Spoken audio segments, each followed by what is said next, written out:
শ্ৰদ্ধাৰ আই মাতৃসকল, এই 10,000 টকাৰ ভাল খৰচ হোৱাৰ লগে লগে 1 নম্বৰ, 2 নম্বৰ, 3 নম্বৰ যিটো ৰাস্তা দিয়ে যাওক কিয়, এই কামখিনি আপোনালোকে কৰাৰ পিছত চৰকাৰে অহা বছৰ আপোনালোকক 25,000 টকাৰ ব্যৱস্থা কৰি দিব।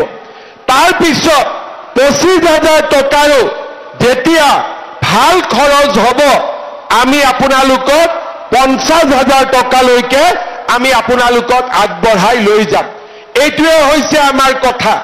খালি এটাই মাত্ৰ আমাৰ চৰ্ত আছে, সৰু চৰ্ত, যে আজি আমাৰ সন্তান 3টা, দ্বিতীয় ইনষ্টলমেণ্ট লোৱাৰ আগতে 4টা হৈ গ'ল। তেতিয়াহ'লে আমি সেই মহিলাক আমি টকা নিদিওঁ, কাৰণ আমি বিচাৰো যে মহিলাজনীয়ে বাচ্চাৰ যত্ন লওক। এইবিলাক কামত ঘূৰি ফুৰিলে বাচ্চাৰ পঢ়া শুনা ক্ষতিগ্ৰস্ত হ'ব, আৰু সেইকাৰণে আমি বিচাৰিম যে আমাৰ লাখপতি বাইদেউ যিসকলে হ'ব খুজিছে, 3টা সন্তানতে আপোনালোক আবদ্ধ হৈ থাকক। মানুহে 2টা বুলি কয়, কিন্তু আমি সংখ্যাটো কমি আহি আছো কাৰণে মই 3টা কৈ দিছো, হয় নে নহয়? আমাৰ নগাঁৱততো আমি বেছিকৈ গম পাওঁ যে আমি লাহে লাহে কমি নোহোৱাই হৈ যাব ওলাইছো। সেইকাৰণে আমাক কৰবাত নহয় কৰবাত 2টাৰ জেগাত আমি 3টা যাব লাগিব। গতিকে 3টালৈকে আপত্তি নাই, কিন্তু 4টা হ'লে 2টা কাম আমি একেলগে চলাব নোৱাৰো। কাৰণ ল'ৰা ছোৱালীক যদি এই পৃথিৱীলৈ আমি আনো, পঢ়া শুনা কৰোৱাটো মাতৃ সমাজৰ এটা ডাঙৰ দায়িত্ব। শ্ৰদ্ধাৰ ৰাইজ, শ্ৰদ্ধাৰ আই মাতৃসকল, আমি যিবিলাক কথা দিছিলো ইলেকশ্যনৰ সময়ত, আমি সব কথা ৰাখিছো। এটা কথা নাই যি কথা আমি ৰখা নাই। আজি যেতিয়া ইলেকশ্যন হৈছিলে, অৰুণোদয় আঁচনি যেতিয়া আমি আৰম্ভ কৰিছিলো, তেতিয়া কংগ্ৰেছে কৈছিলে যে নহয়, এইবিলাক আঁচনি ইলেকশ্যনৰ পিছত বন্ধ হৈ যাব। বন্ধটো নহ'লে 830 টকা 1,000 হ'ল, 1,000 1250 টকা হ'ল। এতিয়া আমি ঠিক কৰিছো, জানুৱাৰী মাহৰ পৰা অৰুণোদয় পৰিয়ালে যেতিয়া গেছ কিনিব, গেছৰ সাবসিডিও আমি 250 টকা আপোনালোকৰ বেংক একাউণ্টত সোমাই দিম। তাৰ মানে আমি কতো ৰখি নাযাওঁ, আগবাঢ়ি গৈ থাকো। তেনেকে আজি আমি আপোনালোকক 10,000 দিলো, 25,000ৰ প্লেনিং আমি আৰম্ভ কৰিয়ে দিলো, যে কেনেকে আমি 25,000 টকা আগলৈকে গৈ আমি আপোনালোকক দিব পাৰো। আমাৰ লক্ষ্য কি?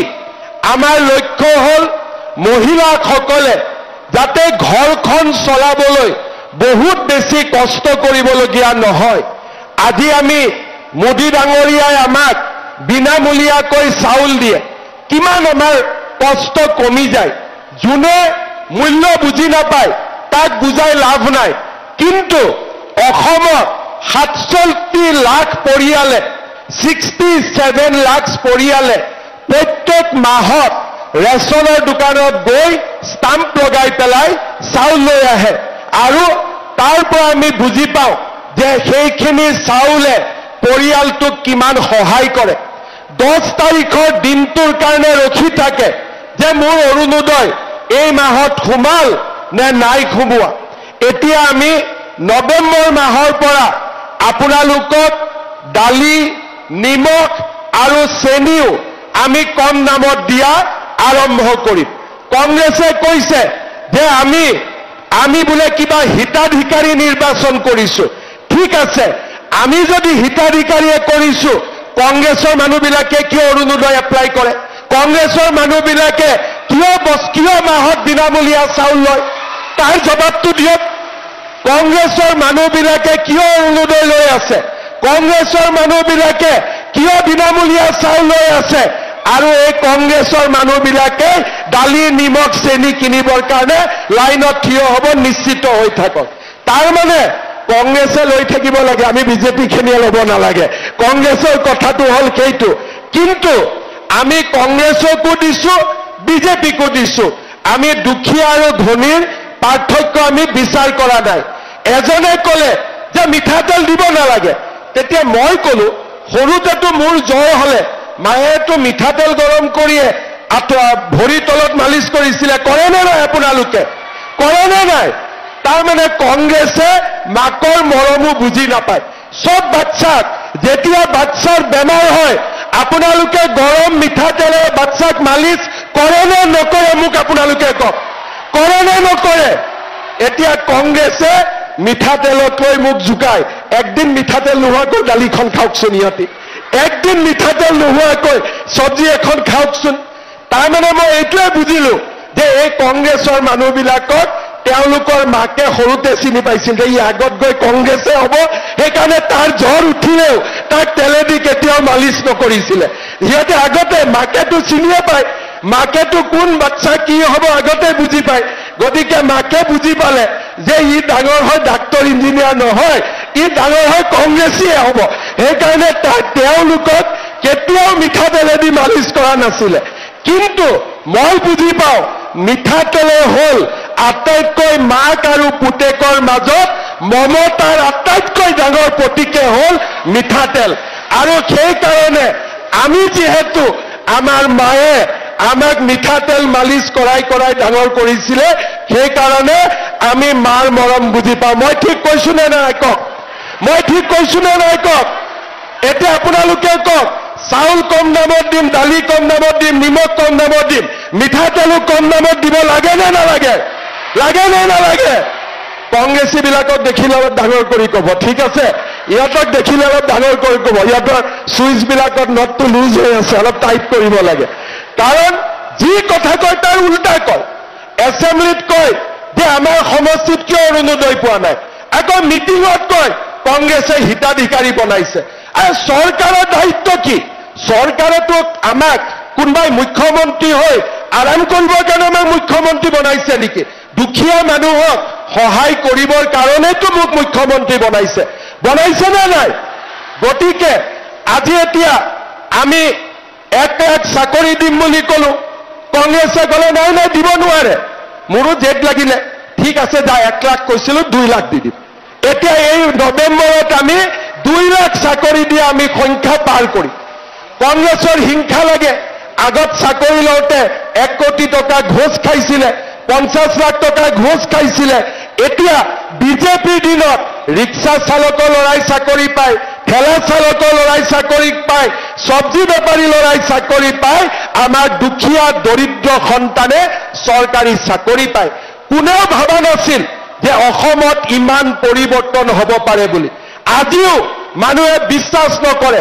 চাকৰি পোৱাৰ দিনাখন টিভিত আপোনালোকে দেখিছে মানুহৰ কিমান আৱেগ, কোনেও বিশ্বাস কৰিব পৰা নাছিল। আৰু সেইকাৰণে আমি চিন্তা, কিয় দিয়াটোৱে মোৰ দায়িত্ব। কংগ্ৰেছত কি কৰিছিলে? দিবতো নোৱাৰে, গড়ৰ খৰ্গটো বিক্ৰী কৰি দিছিলে, গড়কেইটাও মাৰি শেষ কৰি আছিলে। আজি তেওঁলোকে এতিয়া পিছত লাগিছে অৰুণোদয়, তেওঁলোকে পিছত লাগিছে মহিলা উদ্যমিতাৰ, তেওঁলোকে পিছত লাগিছে মিঠাতেলৰ। আৰে বাবা, মিঠাতেল নোহোৱাকৈ কোনোবা মানুহে ভাত খাব পাৰে নেকি? দালি খাব পাৰে নেকি? মোৰ এনে কংগ্ৰেছৰ মানুহবিলাকে ৰাহুল গান্ধী, সোনিয়া গান্ধী বিলাক সব ফৰেনৰ বস্তু হয়, কিজানি বেলেগ তেল খায়, এইটো বেলেগ কথা। অসমতো মানুহে মিঠাতেলে খাব লাগিব, বেলেগ কি তেল খাব? বেলেগ খাব পাৰিব নেকি? গতিকে আপোনালোকে এটাই কথা বুজি পাব যে কংগ্ৰেছে আপোনালোকক হিংসা কৰে, কিবা আপোনালোকে বস্তু পালে কংগ্ৰেছে বেয়া পায়। আৰু আমি আপোনালোকক সন্মান কৰো। আজি যদি 1 দিছো, অহাকালি 2 দিম বুলি আমি কাম কৰি গৈ থাকো। কাৰণ আমি মাতৃৰ মমতাক বুজি পাওঁ, আমি মাৰ মৰম বুজি পাওঁ। কাৰণ আমি সকলোৱে কোনো মেচিনৰ পৰা জন্ম হোৱা নাই, মাৰ পেটৰ পৰাই আমি জন্ম হৈছো। আৰু যি সন্তানে নিজৰ মাকৰ সন্মান ৰাখিব নাজানে, সেই সন্তান কেতিয়াও পৃথিৱীত আগবাঢ়ি যাব নোৱাৰে, তাক মই বিশ্বাস কৰো। আৰু সেইকাৰণে প্ৰভু শ্ৰী ৰামচন্দ্ৰই কৈছিল, জননী জন্মভূমি স্বৰ্গাদপি গৰীয়সী, অৰ্থাৎ মোৰ মা আৰু মোৰ মাতৃভূমি তাতকৈ মোৰ বাবে একোৱেই ডাঙৰ হ'ব নোৱাৰে। আৰু সেইকাৰণে আজি আমি আপোনালোকৰ মাজত আহিছো। কংগ্ৰেছে এইটোও কৈছিলে, নিদিয়ে 10,000 টকা ক'ত দিব পাৰিব, আজিকালি কোৱা বাদ দিলে। যেতিয়া দেখা পালে যে আমি সঁচাই দি আছো, আমি যি কম তাক আমি কৰিম। আজি আপোনালোকক 10,000 দিছো, অহা বছৰ আপোনালোকে আশীৰ্বাদ কৰিব 25,000 টকা আমি আপোনালোকক দিম। মাত্ৰ এই টকাকেইটা উৎপাদনমুখী কামত আপোনালোকে ব্যৱহাৰ কৰিব। শেষত 30,000 আই মাতৃ আছে, চেকখন আমি কেনেকে দিম? 30,000 যদি ইয়াত লাইন পাতে ৰাতিলৈকে চেক নাপাব, হয়নে নহয়?